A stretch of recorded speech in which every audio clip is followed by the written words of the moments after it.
Okay, multiplying complex numbers, example B. Again, on all of these examples, our directions are just to multiply and simplify. So on example B, I have two binomials. I'm going to use the FOIL method. Remember the FOIL method, the first, outer, inner, last?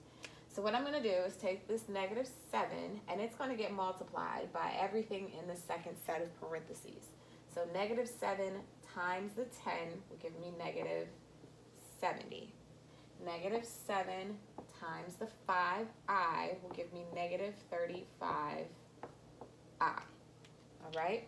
So the first number has been sent to both parts in the second set of parentheses, and now the second number will be sent to both parts in the second set.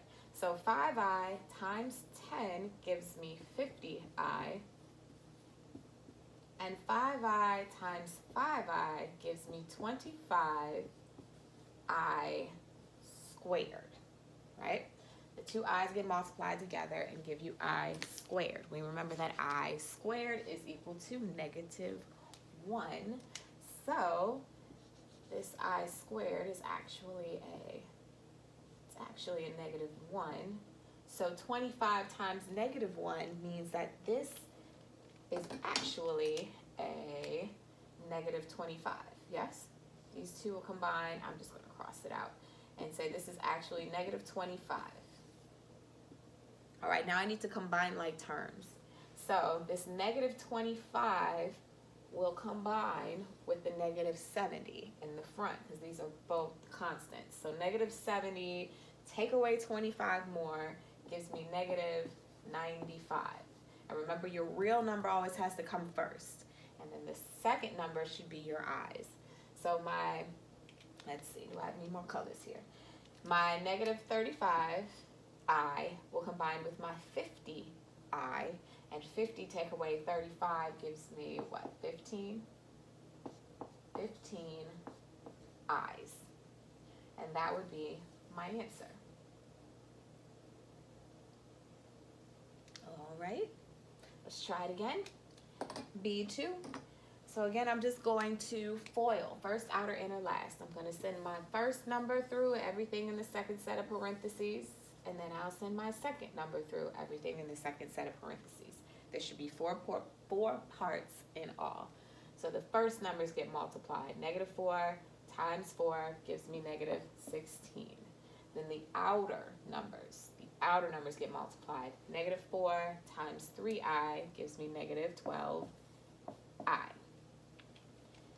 All right, then my inner numbers get multiplied, the two on the inside. So the -I will multiply by 4. Now this -I is like a -1i. So the -1 times the 4 gives me -4. And then I have my I. And then the -1i times the +3i will give me -3i squared. Okay, once again, my I squared is actually the number -1. So that means that this is actually the number, -3 times -1 means this is really a +3. Have you noticed it always changes the sign? All I squared does is change the sign of the number in front of it. Like, okay, out to my cloud here. If I had a 15i squared, that's really a -15. If I had a 22i squared, that's really a -22. See, I'm just changing the sign. If I had a -19i squared, that would really be a +19. So all I squared does, since I squared is multiplying by -1, all I squared is going to do is change the sign of your coefficient, all right, the number in front of it. So if it was a positive to begin with, it'll change to a negative. If it was a negative to begin with, it changes to a positive. Okay, back to my problem. Out of my little thinking cloud there. So we wanted to combine like terms. We had our 3, and our 3 is going to combine with our -16.